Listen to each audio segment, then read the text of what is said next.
வணக்கம் நேர்களே. இது ஷர்மிளா டாக்கீஸ். நான் உங்கள் டாக்டர் ஷர்மிளா. ஒரு குளோபல் லைஃப் சேஞ்சிங் இன்வென்ஷன் எந்த அளவுக்கு இன்னைக்கு ஒரு குளோபல் கிரைசிஸா மாறி இருக்கு அப்படிங்கறது நினைக்கும் போது உண்மையிலேயே வருத்தமாக இருக்கு. இதுல Tamil Nadu one of the main contributors அப்படின்னு நினைக்கும் பொழுது இன்னமும் வருத்தமா இருக்கு. இன்னைக்கு பிளாஸ்டிக்க பத்தி the use of plastic and effective waste மேனேஜ்மெண்ட பத்தி தான் இந்த காணொளியில சில அதிர்ச்சி தரக்கூடிய தகவல்களை நான் உங்க கூட பகிர்ந்துக்க போறேன். உலகத்திலேயே நீங்க பாத்தீங்கன்னா, பிளாஸ்டிக் பயன்பாட்டுல 3வது இடத்தில் இந்தியா இருக்கிறது. நமக்கு முன்னால வழக்கம் போல யுஎஸ்ஏவும், சைனாவும் இருக்கிறாங்க. ஆவரேஜ் குளோபல் யூஸ் பாத்தீங்கன்னா, பெர் பெர்சன் 30 கேஜி பிளாஸ்டிக்னா, நம்ம கம்மியா தான் யூஸ் பண்றோம். 13 கேஜி பிளாஸ்டிக் தான் on an average a person in India uses. ஆனா, இத எஃபெக்டிவா டிஸ்போஸ் பண்றோமா? அப்படிங்கிறதுல தான் ஒரு பெரிய கேள்விக்குறி இருக்கு. அதாவது உலகத்திலேயே பிளாஸ்டிக் எமிஷன் பொல்யூஷன் உடைய லார்ஜஸ்ட் கான்ட்ரிபியூட்டர் இந்தியா. கிட்டத்தட்ட வேர்ல்ட் உடைய பிளாஸ்டிக் எமிஷன் பொல்யூஷன்ல 20% நம்ம கான்ட்ரிபியூட் பண்றோம் அப்படின்னு சொல்றாங்க. இந்தியாவுல பாத்தீங்கன்னா பிளாஸ்டிக் வேஸ்ட் கிரியேஷன்லயும் தமிழ்நாடு தான் மற்ற மாநிலங்களை தாண்டி முதல் இடத்தில் இருக்கு அப்படின்னு சொல்றாங்க. கிட்டத்தட்ட ஒரு வருடத்துக்கு annually 7.8 lakh tons of plastic waste தமிழ்நாட்டுல மட்டும் நாம ஜெனரேட் பண்றோம் அப்படின்னு சொல்றாங்க. இதை எஃபெக்டிவா மேனேஜ் பண்ணக்கூடிய சிஸ்டம்ஸ் தமிழ்நாட்டுல இருக்கா அப்படின்னு பாத்தீங்கன்னா அன்பார்ச்சுனேட்லி குறைவா தான் இருக்கு. இதை எப்படி சரி செய்யறது அப்படிங்கறத பேசுறதுக்கு முன்னால பிளாஸ்டிக் எப்பேற்பட்ட பாதிப்புகளை நமக்கு ஏற்படுத்தும் அப்படிங்கறத நம்ம புரிஞ்சுக்கணும். பிளாஸ்டிக்ல 2 வகை இருக்கு. ஒண்ணு வந்து தெர்மோ பிளாஸ்டிக்ஸ், அதாவது அதை ஹீட் பண்ணா மறுபடியும் ரீமோல்டு பண்ணி அதை ரீசைக்கிள் பண்ணக்கூடிய பிளாஸ்டிக் ஒரு வகை.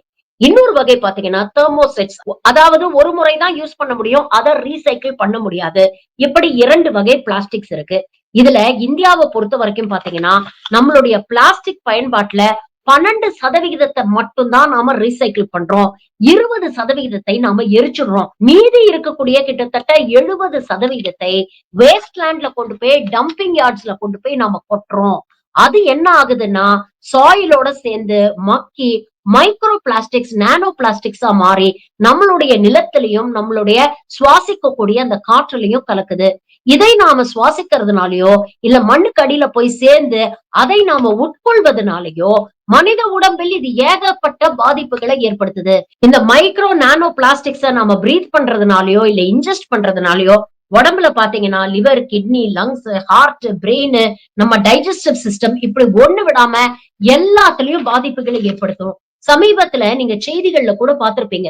தமிழ்நாட்டுல மதுரையில ஒரு மாட்டுக்கு வந்து உடம்பு சரியில்லைன்னு அறுவை சிகிச்சை பண்ணியிருக்காங்க. அந்த மாட்டுடைய வயித்துல இருந்து கிட்டத்தட்ட 65 கிலோ பிளாஸ்டிக்க வந்து அவங்க ரிட்ரைவ் பண்ணிருக்காங்க. அதே மாதிரி ஒரு 4 வாரம் முன்னால ஒரு யானை ஒண்ணு செத்து போச்சு.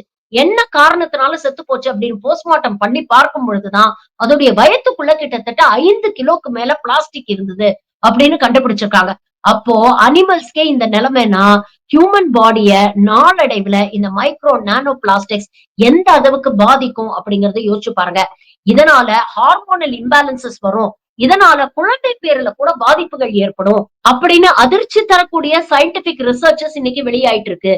இந்த அளவுக்கு பாதிப்பை ஏற்படுத்தக்கூடிய ஒரு பிளாஸ்டிக்க நாம எப்படி ரெஸ்பான்சிபிளா கையாளணும் அப்படிங்கிற ஒரு விஷயம் இருக்கு இல்லையா? இந்த பொல்யூஷனுக்கு மேஜர் கான்ட்ரிபியூட்டர்ஸ் யாருன்னு பாத்தீங்கன்னா பெரிய பெரிய கார்ப்பரேட் கம்பெனி. அதாவது இந்தியால நீங்க பாத்தீங்கன்னா யூனிலிவர், அதாவது இந்த பெப்சி கோலா அந்த கேன்ல எல்லாம் கொடுக்குறாங்க இல்லையா? அந்த மாதிரி கம்பெனிஸ், அமேசான், நெஸ்லே போன்ற கம்பெனிஸ் எல்லாம் வந்து மேஜர் கான்ட்ரிபியூட்டர்ஸ் அப்படின்னு சொல்றாங்க. அவங்க எஃபெக்டிவ் பிளாஸ்டிக் வேஸ்ட் மேனேஜ்மெண்ட்ட நடைமுறைப்படுத்துறாங்களா அப்படிங்கறத கண்காணிக்க வேண்டியது அரசாங்கத்துடைய கடமை. இரண்டாவது, சிறு குறு தொழில்கள் செய்யக்கூடிய எம்எஸ்எம்இஸ். எம்எஸ்எம்இஸ்க்கு இந்த பிளாஸ்டிக் ரீசைக்ளிங் வந்து ஒரு காம்ப்ளிகேட்டட் அண்ட் ஒரு எக்ஸ்பென்சிவ் ப்ராசஸா இருக்கிறதுனால நிறைய பேர் என்ன பண்றாங்கன்னா அவங்க தொழில்ல ஜெனரேட் ஆகக்கூடிய வேஸ்ட இந்த குப்பை பொறுக்கிறவங்க கிட்ட ஒப்படைச்சிடுறாங்க. குப்பை பொறுக்கிறவங்க கிட்ட பேசி பார்த்தா அவங்க என்ன சொல்றாங்க அப்படின்னா ரீசைக்கிளபிள் பிளாஸ்டிக் ஒரு கிலோக்கு அட்லீஸ்ட் 40 ரூபாய் கிடைக்கும். நான் ரீசைக்கிளபிள் பிளாஸ்டிக் எங்களுக்கு கிலோவுக்கு 5ல இருந்து 10 ரூபாய் தான் கிடைக்கும் அப்படிங்கறதுனால அவங்க ரீசைக்கிளபிள் பிளாஸ்டிக் மட்டும் தான் கலெக்ட் பண்றாங்களே தவிர நான் ரீசைக்கிளபிள் பண்ணக்கூடிய பிளாஸ்டிக் பெரும்பாலும் இந்த டம்ப் யார்டுக்கு தான் போகுது. அங்க காலப்போக்குல மக்கி நம்மளுடைய மண்ணோடையும் காத்தோடையும் இது கலக்குது அப்படிங்கிறது தான் இன்னைக்கு உண்மை. இதை சரி செய்ய தமிழ்நாடு அரசு என்ன நடவடிக்கை எடுத்திருக்கு அப்படிங்கறத நம்ம பார்க்கணும். இந்தியா பூரா சிங்கிள் யூஸ் பிளாஸ்டிக் 2022 வருடம் தான் பேன் பண்ணாங்க. ஆனா அதுக்கு 3 வருஷம் முன்னாலேயே அதிமுக ஆட்சி காலத்துல 2019லயே சிங்கிள் யூஸ் பிளாஸ்டிக்க தமிழ்நாட்டுல பேன் பண்ணிட்டாங்க. ஆனா பேன் பண்ணதுக்கு அப்புறம் அத ஒழுங்கா இம்ப்ளிமெண்ட் பண்ணாங்களா? நடைமுறைப்படுத்துனாங்களான்னு பாத்தீங்கன்னா, அது ஒரு மிகப்பெரிய கேள்விக்குறி. ஆனா திமுக ஆட்சிக்கு வந்ததுக்கு அப்புறம் இதோடைய முக்கியத்துவத்தை உணர்ந்து பல விஷயங்கள அவங்க நடைமுறைப்படுத்தியிருக்காங்க. உதாரணத்துக்கு பாத்தீங்கன்னா, இந்த வருடம் ஜனவரி 2025ல பாத்தீங்கன்னா, ஒரு anti plastics drive 1 year anti plastic டிரைவ அவங்க ஆரம்பிச்சிருக்காங்க. அதாவது பிளாஸ்டிக் வேஸ்ட் மேனேஜ்மென்ட்ட இன்னும் விரிவுபடுத்தியிருக்காங்க. இன்ஃபாக்ட் இந்தியாவுல மற்ற மாநிலங்கள கம்பேர் பண்ணும்போது தமிழ்நாட்ல தான் plastic waste management units, collection units வந்து அதிகமாக இருக்கு. அதையும் விரிவுபடுத்த திமுக அரசு பல முயற்சிகளை எடுத்துட்டு வருது. இது இல்லாம பொதுமக்களிடம் இது பற்றிய விழிப்புணர்வையும் ஏற்படுத்துறதுக்கு தொடர்ந்து முயற்சிகள் எடுத்துக்கிட்டு வராங்க. கடுமையான நடவடிக்கைகள் ஒரு பக்கமும், பொதுமக்களுக்கான அவேர்னஸ் ஒரு பக்கமும் கவர்ன்மெண்ட் கையில எடுத்தாலும், நமக்குன்னு சில பொறுப்புகள் இருக்கு இல்லையா? ஏன்னா, இது போன்ற குளோபல் கிரைசிஸ் அவாய்ட் பண்ணணும். நம்ம சுற்றுப்புற சூழல ஆரோக்கியமா அடுத்த தலைமுறைக்கு நம்ம விட்டு செல்லணும்னா, அதற்கு ஒவ்வொருத்தருக்கும் ஒரு கலெக்டிவ் ரெஸ்பான்சிபிலிட்டி இருக்கு. இண்டிவிஜுவல் ரெஸ்பான்சிபிலிட்டி இருக்கு. அதனால கவர்ன்மெண்ட் என்னதான் முயற்சி எடுத்தாலும், நாம அதுக்கு சப்போர்ட் பண்ணா தான் அது எஃபெக்டிவா இருக்கும். அதனால இந்த காணொளி மூலமா மக்களுக்கு ஒரு சின்சியரான கோரிக்கை வைக்கிறேன். பிளாஸ்டிக் டிஸ்போசல் விஷயத்துல கொஞ்சம் சீரியஸ்னெஸ் நம்ம கையாளணும். ரீயூசபிள் பிளாஸ்டிக்கா இருந்தாலும் சரி, சிங்கிள் யூஸ் பிளாஸ்டிக்கா இருந்தாலும் சரி, முடிஞ்ச அளவுக்கு பிளாஸ்டிக் யூஸ் பண்றத நாம அவாய்ட் பண்ணணும். வீட்ல குப்பை போடும்போது கூட மக்கும் குப்பை, மக்காத குப்பை, ட்ரை வேஸ்ட், வெட் வேஸ்ட் அப்படிங்கிறத முடிஞ்ச அளவுக்கு செக்ரிகேட் பண்ணி நம்ம வந்து கார்ப்பரேஷன் கிட்ட ஹேண்ட் ஓவர் பண்ணோம்னா, அவங்களுடைய வேலை ஈஸியா இருக்கும். இப்படி நாம செப்பரேட் பண்றதுனால ரீசைக்கிளபிள் பிளாஸ்டிக்ஸ அவங்க ஈஸியா ரீசைக்கிள் பண்ண முடியும். மக்காத பிளாஸ்டிக், சிங்கிள் யூஸ் பிளாஸ்டிக்ஸ அவங்க இன்சினரேட் பண்ணி அத டோட்டலா டிஸ்ட்ராய் பண்ண முடியும். இதற்கு நாம எந்த அளவுக்கு ஒத்துழைக்கிறோமோ, அந்த அளவுக்கு தான் அரசாங்கமும் திறம்பட இந்த விஷயங்களை செய்ய முடியும். இதற்கு சமீபத்திய உதாரணம் பார்த்தீங்கன்னா, சென்னை பொல்யூஷன் கண்ட்ரோல் போர்டோட சேர்ந்து சென்னை கார்ப்பரேஷன் பிளாஸ்டிக்க ரீசைக்கிள் பண்ணி, அது மூலமா 100க்கும் மேற்பட்ட பிளாஸ்டிக் பெஞ்சஸ உருவாக்கி கார்ப்பரேஷன் பார்க்ஸ்ல எல்லாம் அத போட்டிருக்காங்க.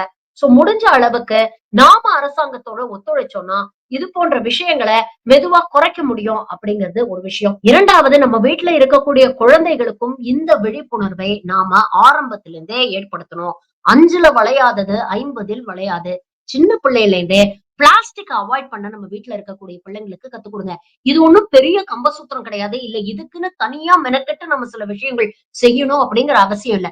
வெளியில போகும்பொழுது, அங்க பொது இடங்கள்ல நம்ம விஷயங்கள பர்ச்சேஸ் பண்ணும்போது, அங்க பிளாஸ்டிக் பேக் கேட்கிறத விட, நம்ம வீட்ல இருந்தே ஒரு துணி பை நம்ம எடுத்துட்டு போறது நல்லது. அதே மாதிரி வீட்ல பிளாஸ்டிக் பாட்டில்ஸ் யூஸ் பண்றதுக்கு பதிலா, class bottles, copper bottles, ever silver bottles use பண்ணலாம்.